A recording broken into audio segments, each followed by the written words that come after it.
Good morning, we're here at Springfield Lakes Radio Yacht Club for the race 14 of the Dragon Force 65 South Queensland Championship, going in for a start.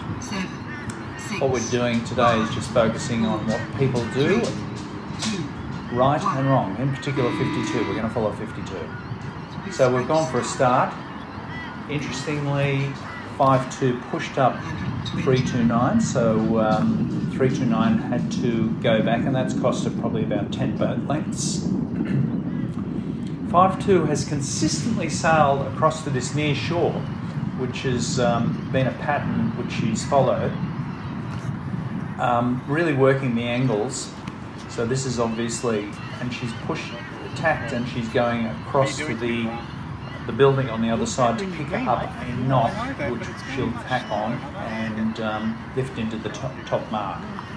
So we're just looking at how these sort of sailing conditions are affected by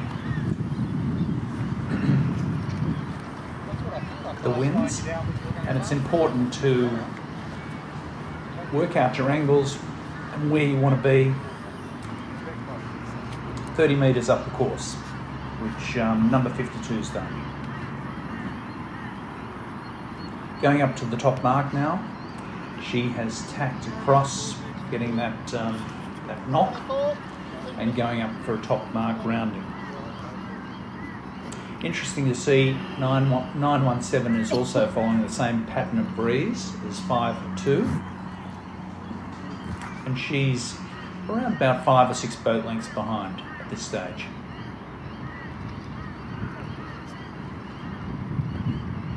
These fluky conditions, you'd notice 5-2 and 917 are easing their sails when they tack, building their speed up, and then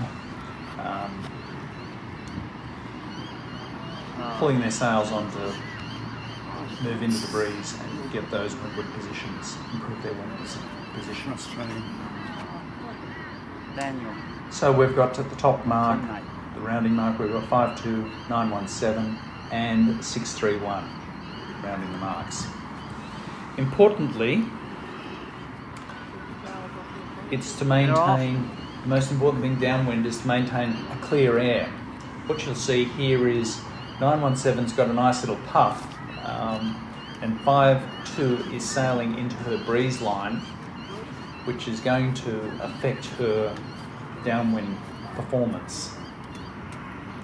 Realising this, 5-2's jibed across and is slowly coming up a little bit to sail out of 917's breeze line. By coming up, she improves her speed, but the counter to that is she's moving away from the mark a little bit, so she may actually have to consider jibing back in a puff and getting her speed, which she does. She's just jibed now and she's carrying a puff back into the buoy. Sorry, Daniel. There's a gaggle of boats up the top mark there, which is looks spectacular on this lake. It's beautiful conditions here. We've got 22 degrees, blue skies, 22 competitors sailing here in the South Queensland Championships, and we've got a host of volunteers led by Ian Lobley and the team. 5-2's come in very quickly and gained a fair bit running those edges. However, she's just touched the mark with her sail and then we'll need to do a penalty. So she's got round about 5 seconds on 917 now. 631's touched the mark and she'll need to do a penalty as well. It's good to see the guys doing their penalties and keeping everyone honest. You'll notice here the angle that 5-2 is sailing is much higher than the last time she sailed around this course. So she's obviously realised that and taken an early tack and working her way up towards the building on the far side. Fleet's coming through now. Critical now is she's in the the back end of the races. Strategy for 5-2 will be to maintain her position by staying between the buoy and the second boat, which is 917, which she has been doing.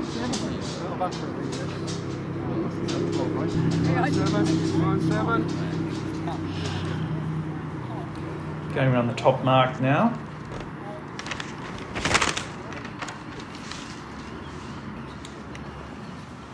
And she's improved her lead a little bit there because of the breeze.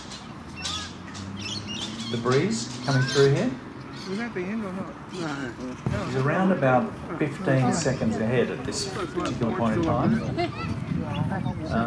And 5-2, what she's done here is she's sent a bit of breeze on the near side of the course and she's gone across there. Probably at the expense of sailing downward, but, and that hasn't worked out for her. She sort of sailed across too far. And that's given 917 the advantage she needed to get an inside edge and overtake 5-2. 5-2 realising that it's coming back into her breeze line and will sit on her as she's going downwind. 5-2's got a nice angle there.